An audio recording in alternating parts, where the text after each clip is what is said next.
Baik, Assalamualaikum warahmatullahi wabarakatuh. Perkenalkan nama saya Arga Farel. Jadi di sini saya akan sedikit membahas tentang normal labor and the use of cartograph.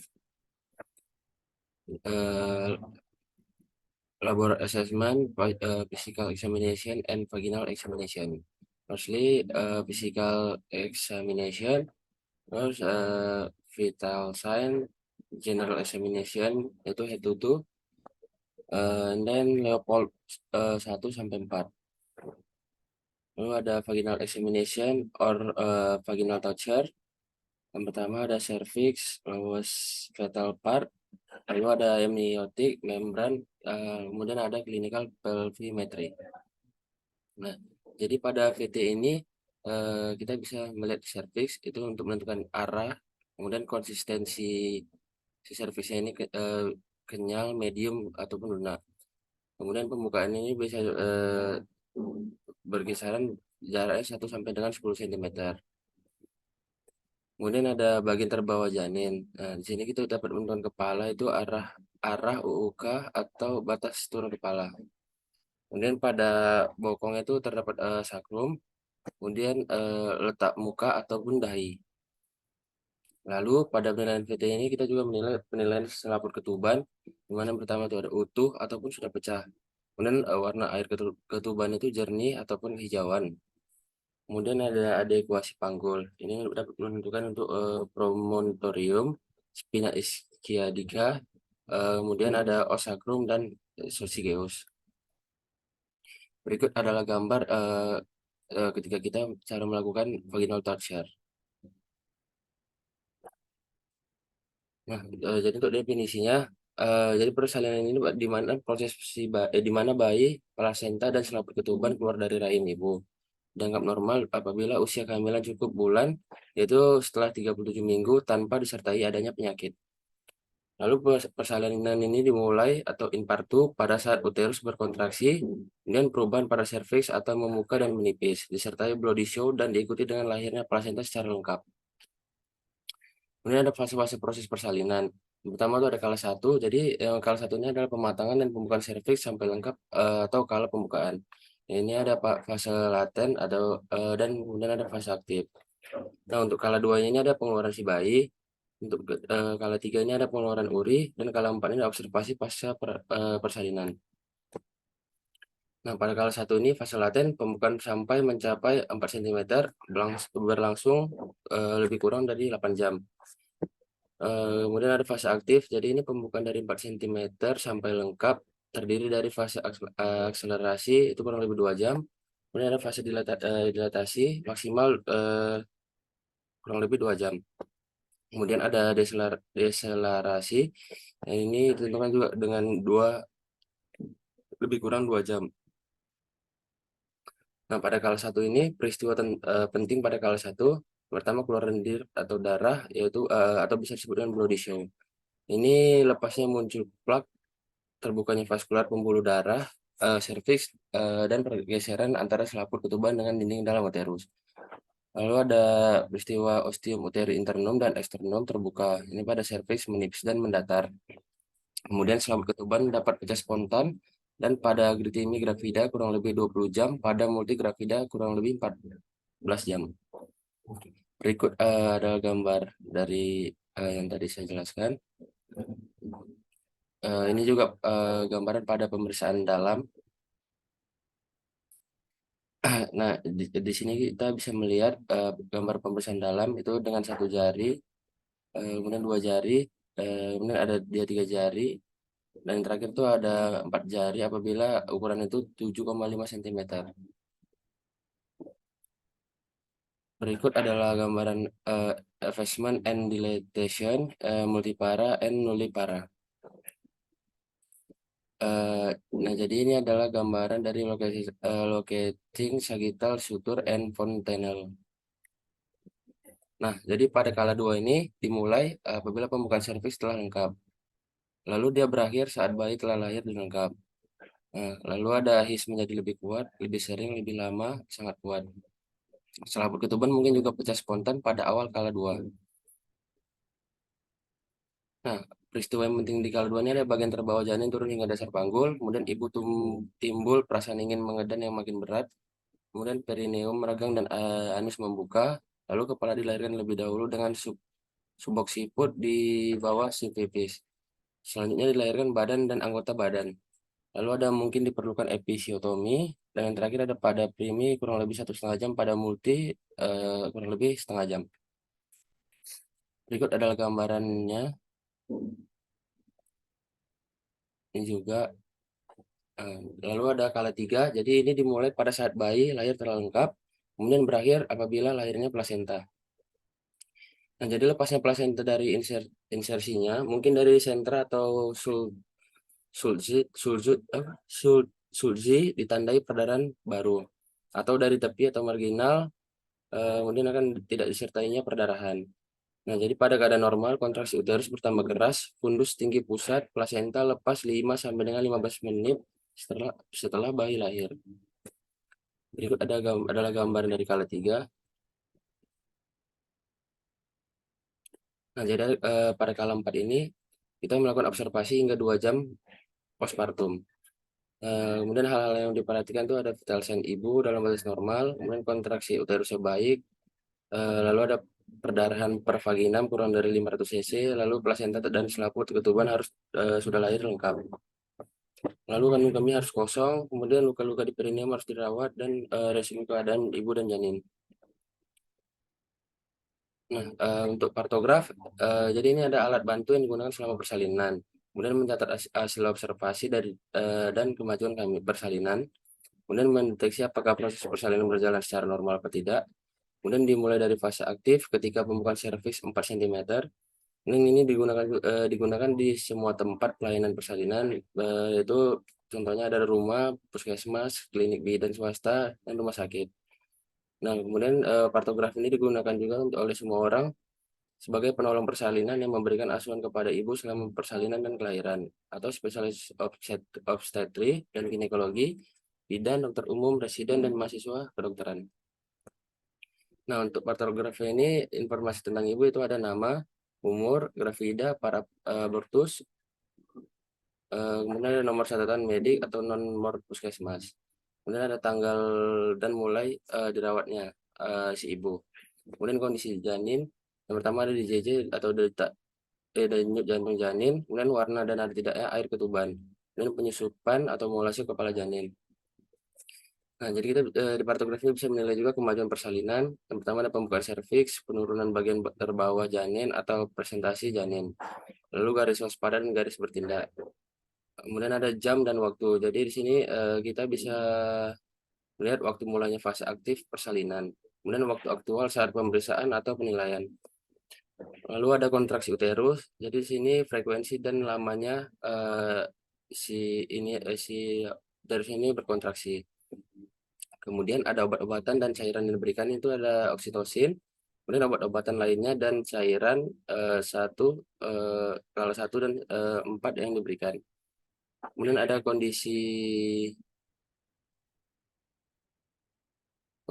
ibu. Di sini kita bisa menentukan nadi, tekanan darah, eh, dan temperatur tubuh. Eh, Kemudian ada urin volume atau seton ataupun protein.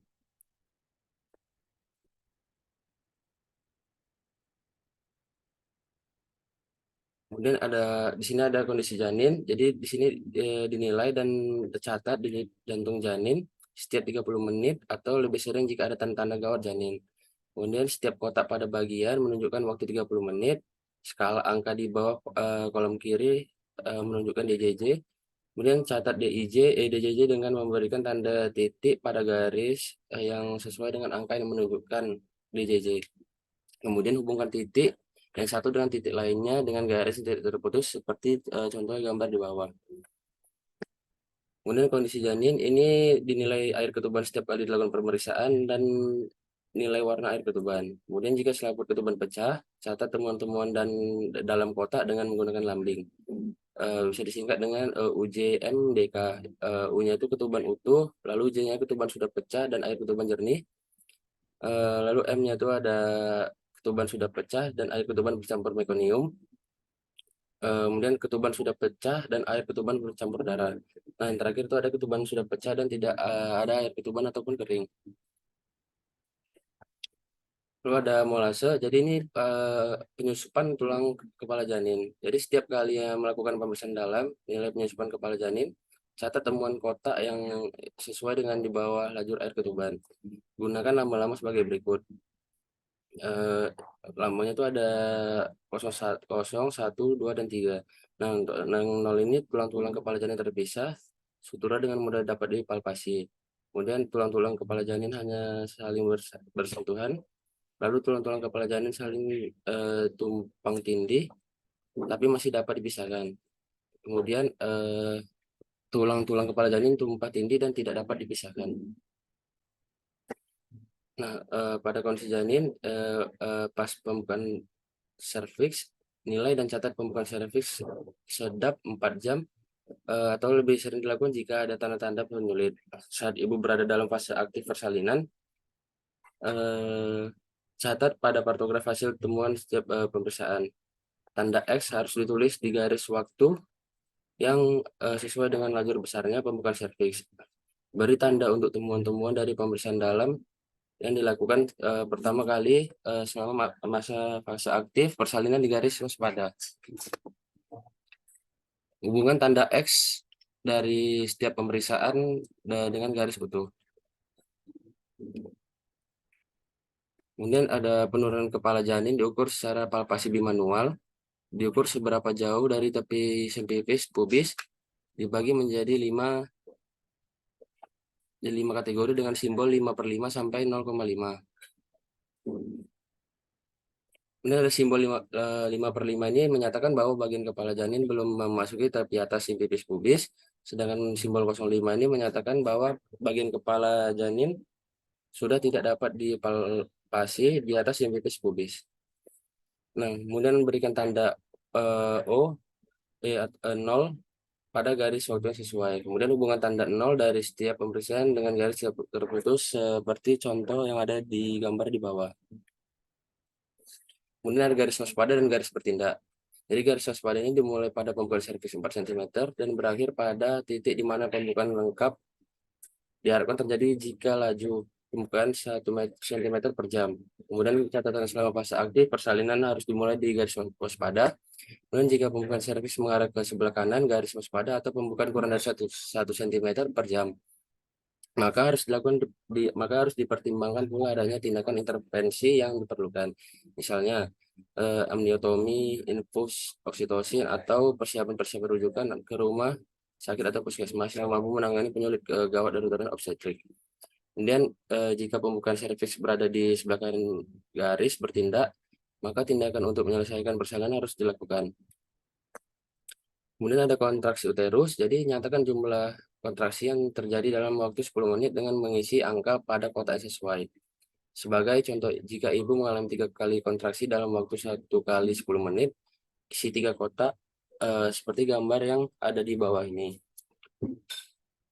Nah, untuk obat-obatan dan cairan yang diberikan tuh di bawah lajur kotak observasi kontraksi uterus tertera lajur kotak untuk mencatat oksitosin, obat-obatan lainnya, dan cairan 1 sampai 4.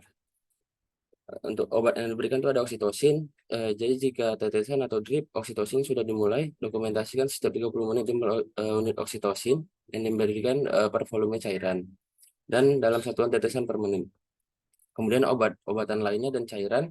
Jadi catat semua pemberian obat-obatan yang telah kita berikan ataupun tambahan ataupun cairan dalam kotak sesuai dengan kolom waktunya. Kemudian ada kesehatan dan kenyamanan si ibu. Jadi yang pertama tuh kita tahu dulu keadaan kondisi ibu, yang pertama ada nadi, tekanan darah, dan temperatur tubuh.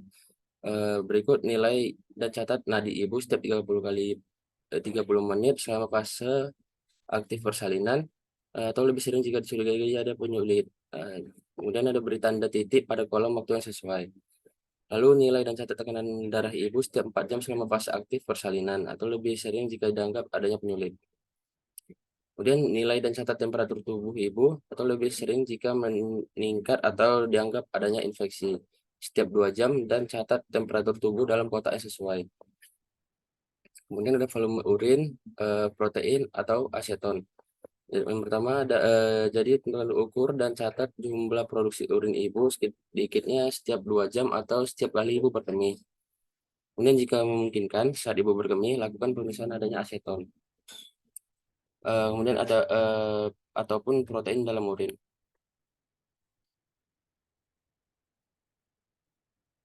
Eee, Berikut referensi yang saya gunakan, eee, lebih dan kurang saya mohon maaf. Eee, Kemudian saya akan melanjutkan presentasi dari materi yang kedua.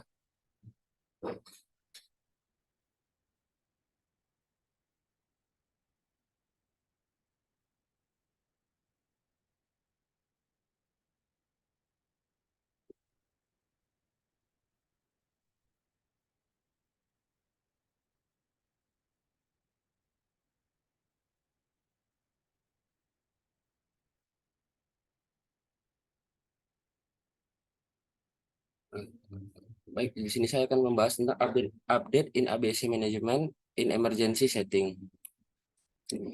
Untuk penata laksanaan gawat daruratan, eh, kita bisa melakukan pendekatan airway, breathing, circulation, disability, exposure, ataupun bisa disingkat dengan ABCDE. Ini berlaku di semua keadaan darurat klinis untuk persalinan dan perawatan segera. Pendekatan ini di diterima secara luas oleh para ahli dalam pengobatan darurat dan kemungkinan meningkatkan hasil dengan membantu profesional perawatan kesehatan yang berfokus pada masalah klinis yang paling mengancam jiwa. Nah, jadi tujuan ABCDE ini adalah untuk menyediakan perawatan yang menyelamatkan jiwa. Kemudian untuk memecah situasi klinis yang kompleks menjadi bagian-bagian yang lebih mudah dikelola. Kemudian untuk melayani sebagai algoritma penilaian dan pengobatan. Lalu juga untuk membangun kesadaran situasional umum di antara semua penyediaan perawatan. Kemudian untuk mengulur waktu untuk menetapkan diagnosis dan pengobatan akhir. Nah, jadi untuk ABCDE ini berikut adalah gambar yang seperti kita lihat di pertama itu ada airway. Di sini kita bisa menggunakan metode health tilt dan chin lift. Nah, untuk breathing ini bisa kita singkat dengan LFL atau loop. Dilihat lapangan parunya mengembangnya gimana, kemudian dengarkan apakah ada suara tanda suara nafas, kemudian rasakan. Kemudian untuk di circulation ini kita bisa menentukan detak jantung, kemudian ada capillary refill time. Kemudian ada disability. Di sini ada singkatan seperti EVPU, alert, voice responsive, pain responsive, dan unresponsive. Kemudian untuk exposure ini bisa kita lakukan dengan cara remove clothing ataupun kita membuka baju si pasien. Dan kapan tata laksana emergensi dilakukan? Jadi penata laksanaan ABCD ini berlaku untuk semua pasien, baik dewasa maupun anak-anak. Tanda-tanda klinis dari kondisi kritis serupa terlepas dari penyebab yang mendasarinya. Hal ini membuat pengetahuan yang tepat tentang penyebab yang mendasarinya tidak perlu saat melakukan penilaian dan perawatan awal. Kemudian pendekatan ABCDE ini harus digunakan setiap kali penyakit kritis atau cedera yang dicurigai. Lalu pendekatan ABCDE ini tidak direkomendasikan dalam serangan jantung. Ketika dihadapkan dengan pasien yang pingsan, pertama-tama pastikan keselamatan diri Anda, pengamat, dan korban. Kemudian periksa henti jantung di sini untuk menentukan tidak responsif, tidak normal, atau tidak ada pernapasan. Dan jika dilatih, periksa denyut nadi, kurangnya denyut nadi arteri karotis.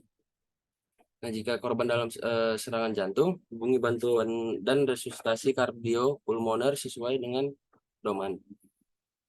Berikut prinsip ABC emergency. Jadi ABCDE ini adalah singkatan dari airway, breathing, circulation, disability, dan exposure yang telah seperti saya jelaskan tadi.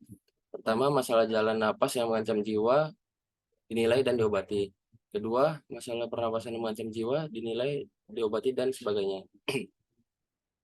Setelah menyelesaikan penilaian ABCDE awal, penilaian harus diulang sampai pasien stabil. Kemudian harus diingat bahwa mungkin perlu beberapa menit sebelum efek intervensi terbukti. Dalam kasus kerusakan, penilaian harus dilakukan. Poin ringkasan dari pendekatan ABCDE, pertama ada jalan napas, pernapasan, sirkulasi, disabilitas, paparan. Dan prinsip universal untuk semua pasien. Lalu diterapkan ketika penyakit kritis atau cedera dicurigai ataupun terbukti. Kemudian menilai dan mengobati secara terus-menerus dan bersamaan. Lalu segera obati tanda-tanda yang mengancam jiwa. Kemudian perawatan yang menyelamatkan nyawa tidak memerlukan diagnosis pasti. Kemudian menilai kembali secara teratur dan pada tanda-tanda kemunduran apapun. Kemudian ada pendekatan ABC manajemen. Jadi yang pertama, keselamatan seseorang harus dipastikan. Kemudian kesan umum diperoleh hanya dengan melihat pasien atau warna kulit, keringat, lingkungan sekitar, dan lain sebagainya. Jadi pendekatan ABCD ini dengan poin penilaian penting dan contoh pilihan pengobatan. Nah, kalau yang A- ini maskapai penerbangan, penilaiannya itu ada suara nafas.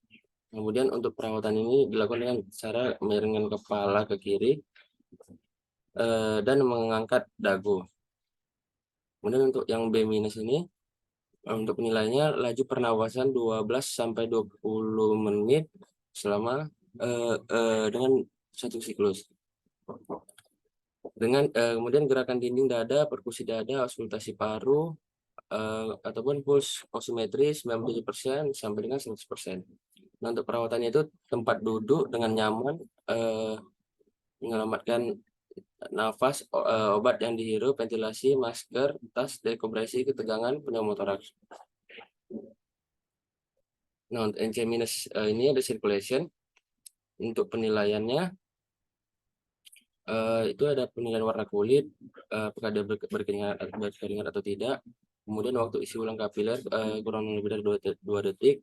Kemudian raba denyut nadinya biasanya itu 60 sampai 100 per menit.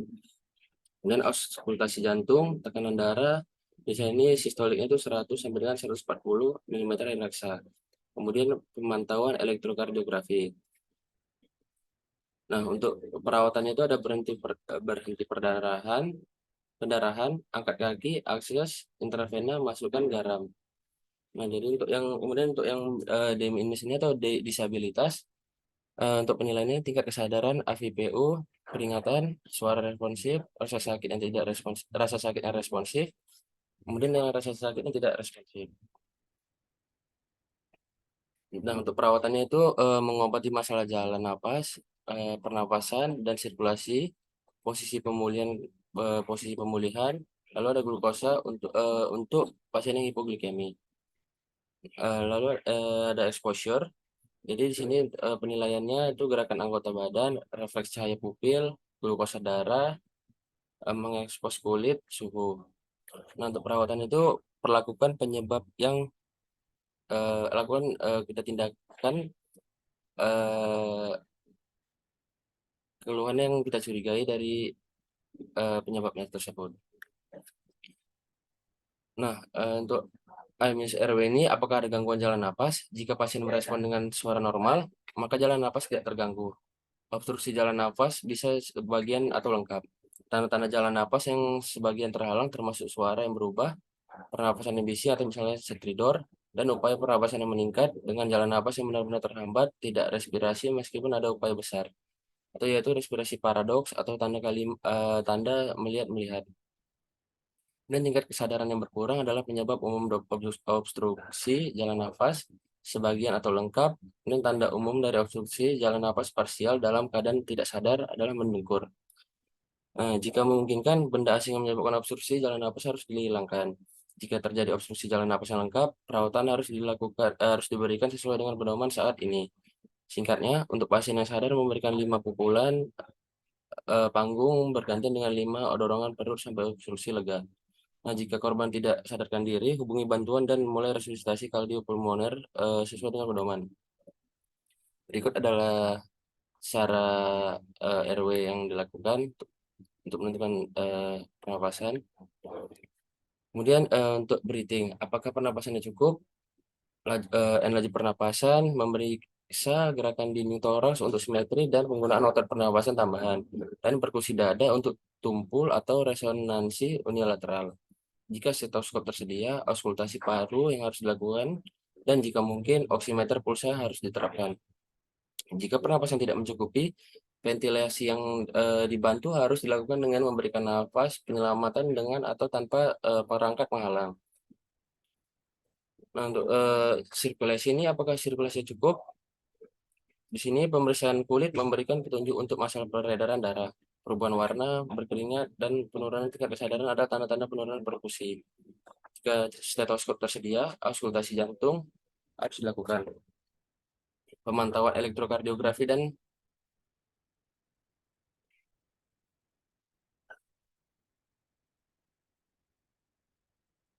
lakukan dengan segera mungkin. Hipotensi adalah tanda-tanda klinis merugikan yang penting. Efek hipovolemia dapat dikurangi dengan menempatkan pasien dalam posisi terlentang dan mengangkat kaki pasien. Akses intravena harus diperoleh sesegera mungkin dan larutan garam harus diinfuskan. Nah, untuk disabilitas ini berapakah tingkat kesadarannya? Tingkat kesadaran dapat dengan cepat dinilai dengan menggunakan AVPU, di mana pasien dinilai sebagai waspada atau A, kemudian respon suara atau V, bisa disebut dengan V, kemudian responsif nyeri atau tidak responsif yaitu U. Sebagai alternatif, skor koma Glasgow dapat digunakan secara khusus ketika pasien hanya responsif terhadap rasa sakit atau tidak pun meresponsif.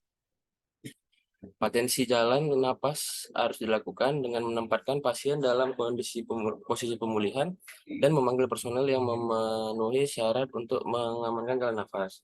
Pada akhirnya, intubasi mungkin diperlukan, refleks cahaya pupil harus dievaluasi, dan glukosa darah diukur. Kemudian penurunan tingkat kesadaran karena glukosa darah rendah dapat dikoreksi dengan cepat dengan glukosa oral ataupun infus. Berikut adalah penilaian GCS atau Glasgow Coma Scale. Nah, jadi kalau misalnya yang spontan itu dinilai 4, respon terhadap suara itu 3, respon terhadap nyeri itu 2, dan tidak ada sama sekali itu 1. Untuk respon motorik yang terbaik, dia mengikuti perintah, penilaiannya 6, melokalisir nyeri itu 5, fleksi normal itu 4, fleksi lengan dengan abduksi bahu itu 3, lalu esensi lengan itu 2, dan tidak ada pun jika tidak ada respon motoriknya sama sekali itu nilai 1. Nah, untuk tidak respon verbal ini berorientasi baiknya itu kalau dia baik itu penilaian 5, berbicara mengacau itu nilainya 4, kata-kata tidak teratur itu nilainya 3, suara tidak jelas itu nilainya 2, dan tidak ada sama sekali itu nilainya 1. Untuk dari hasil berikut kita interpretasikan, yang pertama tuh angkanya itu 15 sampai 14 itu kesadaran kompos mentis. Untuk 13 sampai 12 itu apatis, 11 sampai 10 itu delirium, 9 sampai 7 itu somnolen, 6 sampai 4 itu stupor, dan 3 itu koma. Nah, untuk yang ini itu ada paparan, jadi ada petunjuk untuk menjelaskan kondisi pasien. Tanda-tanda trauma ada itu tanda-tanda trauma, pendarahan, reaksi kulit atau ruam, bekas jarum, dan lain-lain harus diperhatikan. Dengan mempertimbangkan martabat pasien, pakaian harus dilepas untuk memungkinkan pemeriksaan fisik menyeluruh. Suhu tubuh dapat diperkirakan dengan merasakan kulit ataupun menggunakan termometer jika tersedia.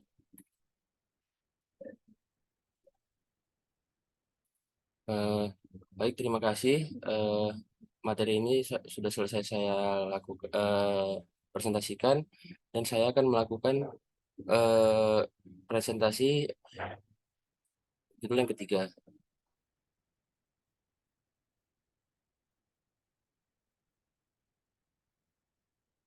Baik, assalamualaikum warahmatullahi wabarakatuh. Jadi sini saya akan membahas sedikit tentang resusitasi neonatal.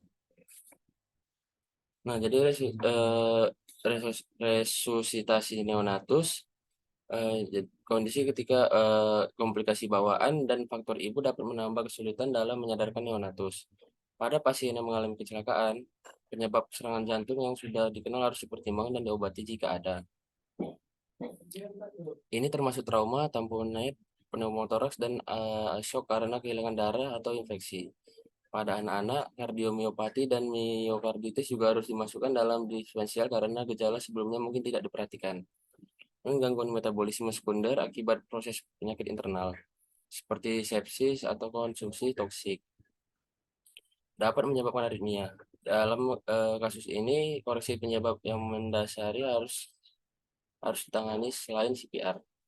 Kemudian resusitasi harus selalu dimulai segera jika pasien menjadi sianotik dan asitolik atau dalam gangguan pernapasan, tetapi dapat dimulai jika pasien tidak muncul dengan baik dan detak jantung mereka kurang dari 60 bpm. Jika seorang pasien memiliki nyadi napas penyelamatan diindikasikan jika dugaan kegagalan jalan nafas yang akan datang. Kemudian hingga 10% bayi baru lahir memerlukan bantuan medis untuk mulai bernapas saat lahir. Sekitar 1% akan membutuhkan dukungan intensif, sementara dukungan harus segera dimulai. Semua neonatus pada awalnya akan hipoksia. SpO2 setelah lahir harus sekitar 60% dan kemudian naik sekitar 10% setiap 2 menit berikutnya. Lalu kapan resusitasi ini baik dilakukan?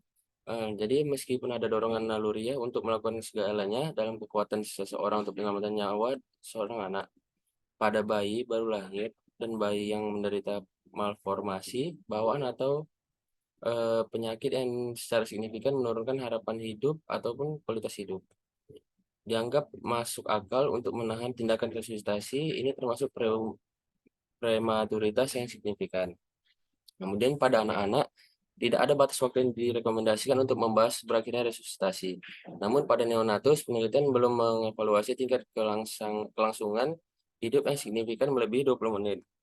Dan oleh karena itu, upaya resusitasi dapat dihentikan kapan saja setelah jangka waktu ini. Seperti dalam kasus medis apapun yang melibatkan keputusan akhir kehidupan, keluarga dan staf yang sesuai. Seperti perawatan paliatif dan spesialis harus dimasukkan untuk membantu menentukan jalan yang tepat untuk perawatan pasien secara etis dan di mata keluarga. Kemudian bagaimana resusitasi ini baik dilakukan? Jika diintubasi diperlukan, tabung endotrakeal diborgol atau ETT dapat digunakan. Rumus untuk menentukan ETT adalah 3,5 tambah usia per 4. Sementara untuk ETT yang tidak diborgol nilai 3,5 menjadi 4. Pasien anak di bawah 3 bulan mungkin memerlukan tabung 3,0 jari kelingking. Anak juga dapat digunakan untuk menentukan ukuran tabung. Setelah intubasi, volume pasang surut atau VT direkomendasikan untuk berada di bawah VT fisiologis untuk usia ataupun berat badan ideal. Sekitar 6 mili per kilogram berat badan. Sementara tidak diperlukan perubahan pada manajemen PEEP reguler. Jangan mengembang manset di atas 30 cm H20 atau 25 pada neonatus prematur. Karena ini dapat mengakibatkan kerusakan tekanan pada jaringan di sekitar dan stenosis subglotik berikutnya. Lalu bagaimana resusitasi ini dilakukan? Nah, jadi pada saat lahir, mengeringkan dan menghangatkan bayi sangat penting untuk menghindari hipotermia. Sementara kontak kulit ke kulit antara ibu bayi dianggap sebagai bentuk standar pernapasan awal. Jadi ini membantu dalam pemberian makan dan kontrol suhu. Pemanasan lebih lanjut mungkin diperlukan. Jika metode pengontrol suhu tambahan diperlukan, maka pembungkus, penghangat berseri, ruangan hangat, dan udara yang dipanaskan dan dilembabkan semuanya dapat digunakan. Nah, jika kelahiran terjadi di lingkungan yang miskin sumber daya, kantong plastik ditempatkan di sekitar tubuh bayi yang baru lahir ke leher atau membiarkan kepalanya terbuka, dan kemudian membungkus bayi adalah metode pemanasan yang dapat diterima. Pada neonatus, untuk mengurangi risiko dekompensasi, penjepitan tali pusat harus terjadi tidak lebih cepat dari 30 detik setelah kelahiran dan bahkan dapat ditunda hingga 1 menit. Ini mengurangi kebutuhan akan dukungan kardiovaskular dan merupakan langkah pencegahan yang sederhana. Namun, jika neonatus berada dalam kesulitan yang signifikan segera setelah lahir, maka penjepitan tali pusat harus tidak menunda resusitasi tersebut.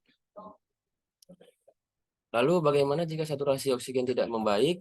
Nah, jadi jika saturasi oksigen ini pasien tidak meningkat secara memadai, kita bisa melakukan pemberian, oksigen melalui pemberian oksigen nasal kanul direkomendasikan sebagai lini pertama. Saksen tidak direkomendasikan secara empiris. Pemberian O2 ini dapat dimulai pada 30% dan dititrasi ke saturasi SP02 di atas 94%. Nah, jika pasien tidak cepat membaik, metode mengatasi hipoksia harus berubah dan diagnosis diferensial termasuk malformasi jantung, malformasi jalan nafas bawaan, dan kelainan metabolisme harus dipertimbangkan. Pada pasien ini ventilasi tekanan positif atau disebut dengan PPV harus dimulai